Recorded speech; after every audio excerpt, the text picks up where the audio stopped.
they got all of their items tested, and guess what? Every single one of them failed the testing. And so they can't send it into Amazon now.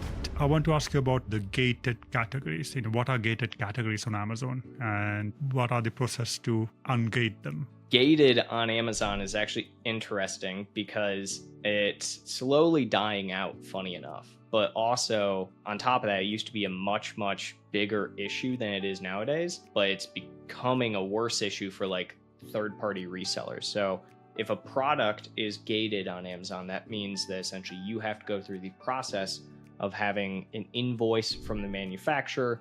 You have to have it direct from like the owner of the brand and be able to send that to Amazon, get the product ungated. But then there's categories that are gated, such as child products, right? Toys are gated as well. Some supplement types are gated, healthcare products are gated. These categories specifically, it really depends on which one you're getting into. But a lot of times, for instance, like children's toys or children items in general, you have to get a child product safety certificate, right? And that's a lot easier said than done. I was just talking with a seller the other day, and they're having a major issue right now where they got all of their items tested, and guess what? Every single one of them failed the testing. And so they can't send it into Amazon now. And it's like they went through the entire process of, going to manufacturing, getting the right product, getting it sent over, manufactured, and signing up for Amazon, sending in the shipment, and then boom, they can't sell the product now. And so gated categories, there's a lot of nuance around them, and it really depends on which category you're getting into as to what you actually have to do. Usually it comes down to make sure you have the right compliance certificates, especially if it's like a child product.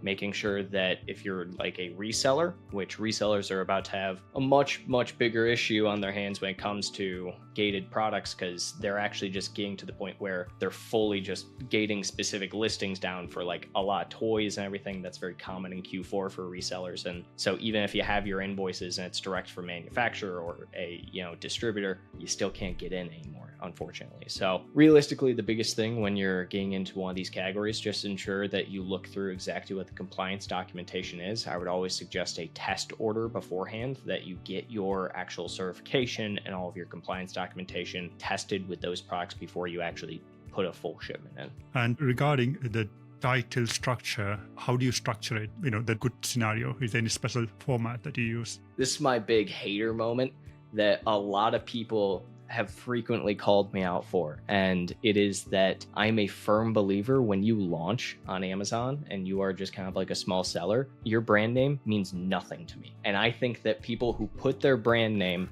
in the first beginning of your title, it's the worst decision you can make on Amazon. It does nothing for you until your brand has at least 500 search volume, but more realistically, like 800 to 1,000. Like until you have search volume from a brand name perspective, do not add your brand name to the beginning of your listing, because all you're doing, if you think about it, 60 to 70% of people buy from mobile. So the only thing they see is those first 5 keywords. If your brand name that nobody knows is the one of those 5 or sometimes 2, it's like that does nothing for you to help get click-through rate and to convert on the product, right? So always throw it at the end of the title. Have your most important top keywords that very accurately describe and are very relevant to your product as your first 5. So those are going to be what people see, and that's what people are going to want to click through because of.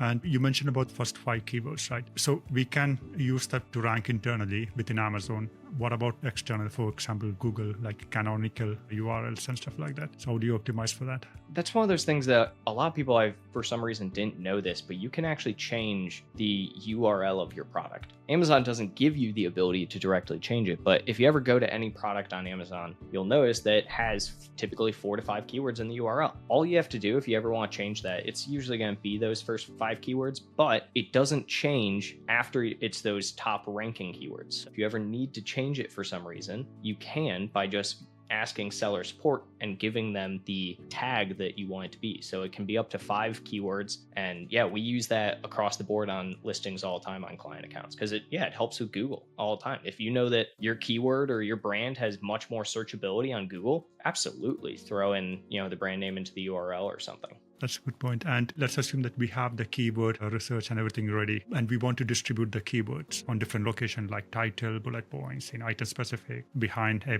content and everything. In terms of weight, the search terms, what do you think the most important location? Title absolutely, I think, is most important as far as placement goes for any search terms whatsoever. And I think bullet points is secondary to that. And then after that, it's description, A+ content, then it's alt text, right? So I don't think there's any question about that at this point. And realistically, it makes sense when you think about it. The things that people see most frequently are your title. And so Amazon's going to give a lot of weight to you ranking off of keywords in your title. Same thing with bullet points. It's right there next to your title, and so on and so forth. And regarding images, right? Do you want to use a specific format like main image and infographic, then lifestyle? Do you have any special format or special order? Use your main image. Make sure you have main image hack. Infographic for probably the next two of them. Then I like to throw lifestyles, and then try and have a video in there if you can. If you can't have a video, then just throw some more info at the end. It's pretty simple formula when you get down to it for most listings at the end of the day, and it just makes the most sense because pictures are for the people and text is for the robots. You don't throw a bunch of text to try and make it. The one thing I always try and tell people though with like infographics and stuff is open it in any one of your images on a phone and tell me if you can read it without zooming in, because there's nothing that will make me hate on someone's listing faster than just like going to it and seeing them have like an infographic with some text or something.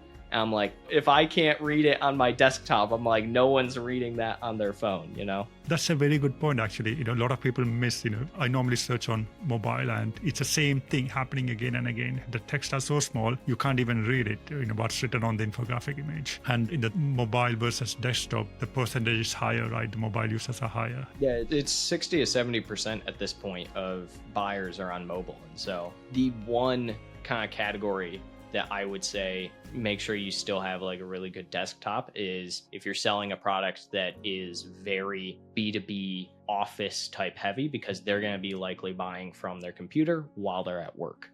Subscribe to my Amazon guide for all the insights you need to skyrocket your sales to the next level.